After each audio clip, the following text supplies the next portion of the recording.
جس نے کسی کے ہاتھ سامنے بیٹھا, جو کسی کے سامنے بیٹھا نہیں, کسی کے سامنے زانو ادب اس نے تہ نہیں کیا, کسی نے اس کو پڑھایا نہیں, کسی سے اس نے پڑھا نہیں, اور جب اس کے اوپر یہ الزام لگایا جانے لگا اپنے سے گڑھ رہے ہیں تو قرآن اس کا بھی جواب دیتا ہے. وَإِن كُنتُمْ فِي رَيْبٍ مِّمَّا نَزَّلْنَا عَلَىٰ عَبْدِنَا فَأْتُوا بِسُورَةٍ مِّن مِّثْلِهِ وَادْعُوا شُهَدَاءَكُم مِّن دُونِ اللَّهِ إِن كُنتُمْ صَادِقِينَ. ارے نادانو, کب تک اس حقیقت پہ ایمان نہیں لاؤ گے؟ ایمان لانے کے لیے تو یہی کافی ہے کہ جس نے پڑھا نہیں ہے وہ پڑھا رہا ہے, جس نے کسی کے سامنے زانو ادب نہیں طے کیا ہے وہ کائنات کا زانو ادب اپنے سامنے طے کروا رہا ہے.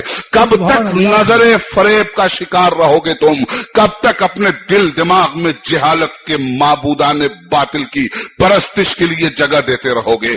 آؤ دیکھو, امی لقب کا قرآن پڑھنا یہی صداقتوں کی دلیل ہے. امی لقب کا نظریہ توحید پیش کرنا یہی صداقتوں کی دلیل ہے. امی لقب کا شہادت رسالت دینا یہی صداقتوں کی دلیل ہے. امی لقب کا برزخ کبریٰ کی بات کرنا یہی شہادتوں کی دلیل ہے. امی لقب کا میدان محشر کا وسیع کنسپٹ دینا یہی یقین کی دلیل ہے.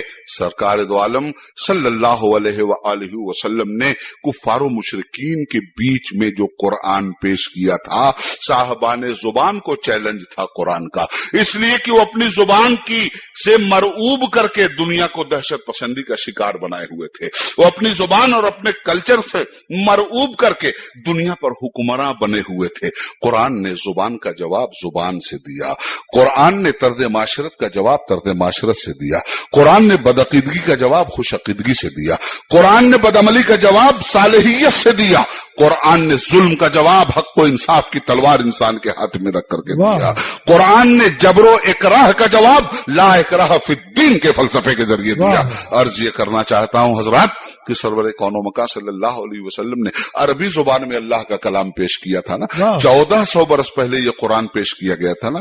یہ عربی کے سرخیل لوگ بیٹھے ہوئے ہیں, یہ عربی پڑھنے پڑھانے والے لوگ بیٹھے ہوئے ہیں. یونیورسٹیوں میں بھی عربی نے بہت ترقی کر لی ہے, عربی کا فلسفہ بہت آسمان کو چھو کے بات کر رہا ہے. میں آپ کو بتانا چاہتا ہوں کہ ہر 50 سال کے بعد زبان میں ارتقا پیدا ہوتا ہے اور پچھلی زبان متروک ہونے لگتی ہے, معدوم ہونے لگتی ہے, قدیم کہلانے لگتی ہے. تو یہ 1400 برس ہو گیا. ذرا قرآن کی زبان پر بھی نظر ڈالی جائے, قرآن کے لب و لہجے پہ بھی نظر ڈالی جائے, قرآن کے ادب پہ بھی نظر ڈالی جائے, قرآن کی علمی نزاکت پہ بھی نظر ڈالی جائے, قرآن کے سکہ رائج الوقت پہ بھی نظر ڈالا جائے. ایک چونی بھی کھوٹی ہوتی ہوئی دکھلائی نہیں دے رہی ہے. کھوٹے وہ ہو گئے جو افصح العرب کا دعویٰ کر رہے تھے. قرآن کے عاشق اور صاحب قرآن کے عاشق امام اہل سنت اعلی حضرت مولانا احمد رضا خان فضل بریلوی علیہ رحمت و رضوان نے ایک نقشہ کھینچا ہے.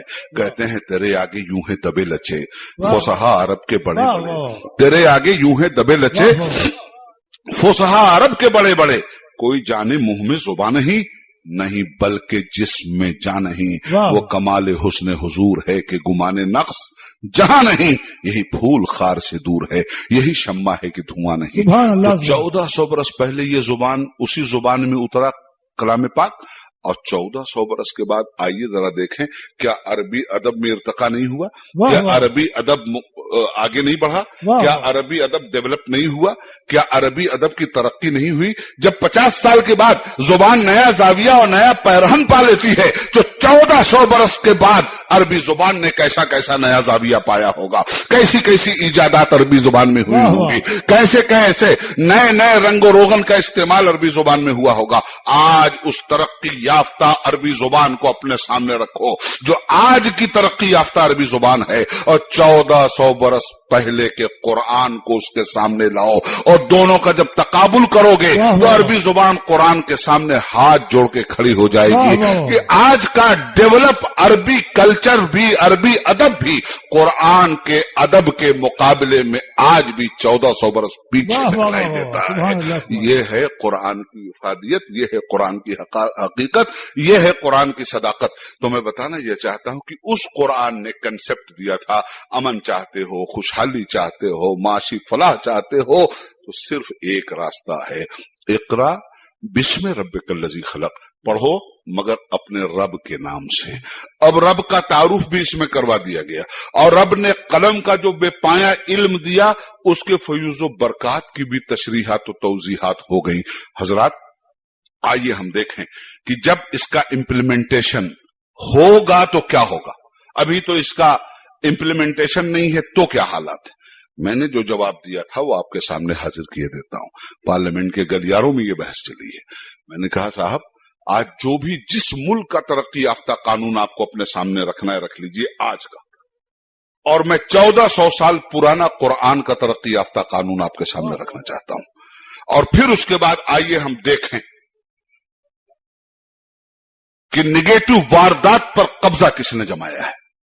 आज दुनिया के किसी भी मुल्क में, किसी भी इस्लामी मुल्क में, किसी भी मुस्लिम मुल्क में इस्लामी कवानीन नाफिज नहीं मुकम्मल तौर पर, कहीं कहीं जुज़वी तौर पे नाफिज है। मगर जहां नाफिज है और जुज़वी तौर पे नाफिज है, हम तरक्की याफ्ता ममालिक से उनका तकाबली मुकाबला करना चाहेंगे। किसको लाइएगा मुकाबले में, अमेरिका को, रशिया को या इंडिया को? हम अपने मुल्क से बात करें, इसलिए कि बहस हमारे मुल्क में चल रही है। दिल्ली हमारा एक शहर है। दिल्ली शहर के मुकाबले में मैं पूरे सऊदी अरब को मिसाल में रखना चाहता हूं। रोज हमारे कानून की मौजूदगी में रोज दिल्ली में कितनी चोरी होती है उसका फिगर लाइए, और हमारा कानून इन चोरों को कंट्रोल करने में कितना कामयाब है उसका फिगर लाइए। दिल्ली, हमारे दिल्ली शहर में कितने कत्ल की वारदातें होती हैं उसका फिगर लाइए। कातिलों की फिक्र पे कंट्रोल करने में आप कितना कामयाब हैं उसका फिगर लाइए। डकैती कितनी होती है, जनाकारी कितनी होती है, बदुलवानी कितनी होती है, करप्शन कितना होता है। सिर्फ एक शहर से निकालिए, अजी दिल्ली शहर से भी मत निकालो, हिंदुस्तान का जो सबसे छोटा शहर है उस शहर से का फिगर निकालो, और सऊदी अरब का जो सबसे बड़ा शहर है मैं उसका फिगर नहीं निकालने के लिए कह रहा हूं, उसके मुकाबले में मैं पूरे मुल्क का फिगर आपके सामने रखना चाहूंगा। एक साल में हिंदुस्तान के सबसे छोटे शहर में एक महीने में कितनी चोरी हुई हमारे कानून के रहते हुए। एक महीने में हमारे छोटे शहर में जितनी चोरी होती है हमारे कवानीन के इम्प्लीमेंटेशन के बावजूद, पूरे एक साल में पूरे सऊदी अरब में इतनी चोरी नहीं होती। एक महीने में हमारे छोटे शहर में जो कत्ल होता है पूरे सऊदी अरब में, पूरी कंट्री में, पूरे साल में नहीं। इसलिए कि जहां जहां कुरानी आयात नाफिज है, चोरी करोगे हाथ काट लिया जाएगा, जिनाकारी करोगे संसार कर दिया जाएगा, कत्ल करोगे किसास लिया जाएगा। तो सिर्फ 3 चीजों को उदाहरण और बतौर एग्जाम्पल आप पेश कीजिए और दुनिया का कोई मुल्क पेश करे, तो कुरान के कानून का रोबो दबदबा यह है कि चोर से चोरी छुड़वा दिया, डाकू से डकैती छुड़वा दिया, कातिल से कत्ल छुड़वा दिया, जनाकार से जनाकारी छुड़वा दिया। तो कौन सा कानून तरक्की याफ्ता हुआ? आपका जो आज बना है, और वो पुराना हो गया जो 1400 बरस पहले आया है। कानून बनाने वालों, तुम कानून बनाते हो माजी के तजर्बात के मोहताज होकर। कानून बनाने वालों, तुम कानून बनाते हो हाल के शामियाने में बैठकर मुस्तकबिल से उम्मीदें हासिल कर। मगर कुरानी कानून न हाल के शामियाने में बना है, न माजी का मोहताज बन के बना है, न मुस्तकबिल से आस लगा के बना है। कुरानी कानून उसने बनाया है, उसने भेजा है, इसका इम्प्लीमेंटेशन उसने किया है, जिसके सामने माजी हाथ जोड़ के खड़ा है, हाल को हाल आ रहा है, मुस्तकबिल सजदे में पड़ा हुआ सुभान रब्बिल आला कह रहा है। इसलिए हजरात गिरामी, कुरान करीम के कानून का निफाज जिस जिस तरह अपनी जिंदगी पर होता चला जाएगा, इनफरादी जिंदगी अगर कुरानी तालीमात से आशना हो जाएगी तो इनफरादी जिंदगी की सारी निगेटिव तहजीबें जड़ से उखड़ जाएंगी और सारे मुस्बित नताइज बरामद होंगे।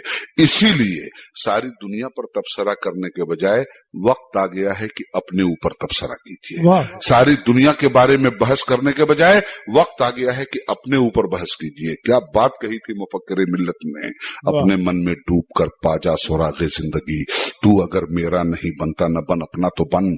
आप अपने को देखते हो, कभी अपने में देखने के लिए तैयार नहीं होते, कभी अपने में देखिए और कुरान करीम के सामने रख कर देखिए कि मुसलमान होने के दावेदार, कुरान को मानने के दावेदार, अल्लाह और रसूल की ताबेदारी के दावेदार कुरान करीम के फरमूदात की रोशनी में कहां तक अपने आप को फिट कर रहे हैं। हमारी तबाही की वजह अमेरिका नहीं बन सकता। अमेरिका का बतल तो हमारी बुनियादों की, हमारी ठोकरों की बुनियादों में है। अमेरिका का बातिलपन तो हमारे अजान की ठोकरों में है।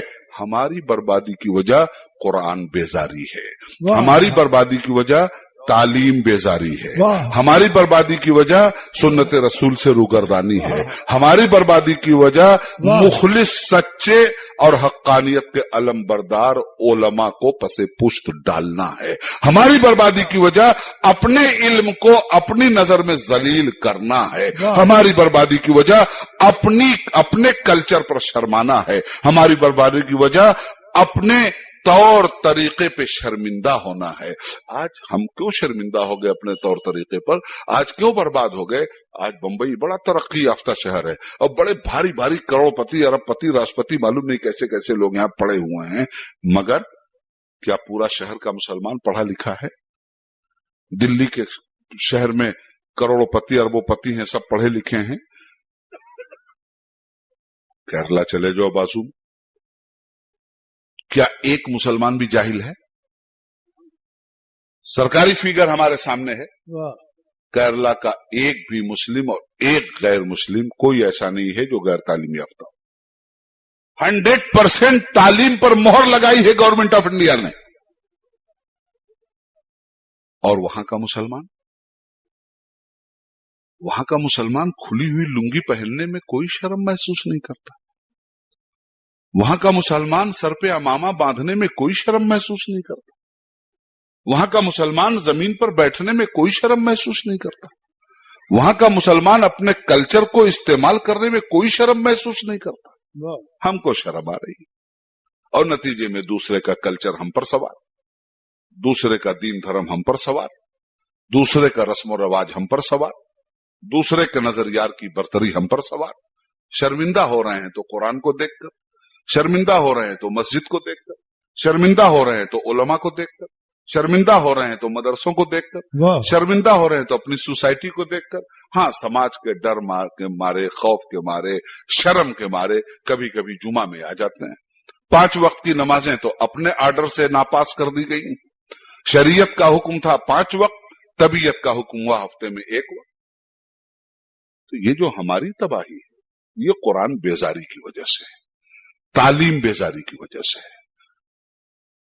जरूरत शफीक जौनपुरी के अशआर की रोशनी में इस मैसेज को कबूल करने की है कि तरीके मुस्तफा को छोड़ना है वजह बर्बादी। इसी से कौम दुनिया में हुई बेइख्तिदार अपनी। हमें लाजिम है शाहनशाह बता की रजा जुई, वो अपने हो गए तो रहमत परवरदिगार अपनी। आला हजरत इमाम मोहम्मद रजा फाजिल बरेलवी दूसरे ढंग से आपको समझा रहे हैं। आज ले उनकी पनाह, आज मदद मांग उनसे, कल न मानेंगे क़यामत में अगर मान गया। उन्हें जाना उन्हें माना, न रखा गैर से काम, लिल्लाहिल हम्द में दुनिया से मुसलमान गया। इसलिए हजरात, मेरी गुजारिश ये है कि आप मदरसों को चला रहे हैं तो टूटे दिल से मत चलाइए। बच्चों को अगर इल्म दीन आप पढ़ा रहे हैं तो शर्मिंदा होकर मत पढ़ाइए। आप पूरी ताकत के साथ, फख्र के साथ अपने बच्चों को इल्म दीन दीजिए और उसी के साथ जमाने का मुकाबला करने के लिए, जमाना जिन उलूम की महारत ताम्मा से आपके मुस्तकबिल का हाथ पैर काटना चाहता है, उन उलूम में भी जमाने से कंपटीशन कीजिए, जमाने का मुकाबला कीजिए। एक दौर आपका मुख्तस होना चाहिए दीनी तालीम के लिए, एक दौर आपका मुख्तस होना चाहिए दुनियावी तालीम के लिए, ताकि आपका बच्चा आलिम बने, डॉक्टर बने तो कभी हराम को हलाल न कहे, और हराम को जमाने में हलाल की शक्ल में फरोख्त करने वालों का हाथ पकड़ने की जुर्रत उसके अंदर हो। आज हमारे अंदर ये चीजें नहीं है। बहुत कुछ मुझे कहना था, फिर कभी इंशाअल्लाह सिर्फ इतना अर्ज करके आपसे जाना चाहता हूं कि तालीम का दामन हाथ से नहीं छूटना चाहिए। मदरसों को पूरी ताकत के साथ मजबूती अता कीजिए, मस्जिदों को पूरी ताकत के साथ शादो आबाद रखिए, इसलिए कि यही सारी चीजें हैं जो इन मुसाफिरों का सरमाया है। यही सारी चीजें हैं जो पड़ाव पे रुकने वाले राही का ज़ादे सफर है। अगर इस राही ने इस चीज को समझ लिया तो अबदुल अबाद तक की जिंदगी में इल्म के उजाले के फयूज़ व बरकत से अंधेरों के अजाब से समाज महफूज होगा। इकरा बिस्म रब्बिकल्लज़ी खलक खलकल इंसान मिन अलक इकरा व रब्बुकल अकरमुल्लज़ी अल्लमा बिल कलम अल्लमल इंसान मा लम यालम। चिराग इल्म नबी हर तरफ जलाएंगे, जहां से कुफ्र की तारीकियां मिटाएंगे। वाखिर दावाना अनिल हम्दुलिल्लाहि रब्बिल आलमीन। खुदा हाफिज। सलाम अलैकुम।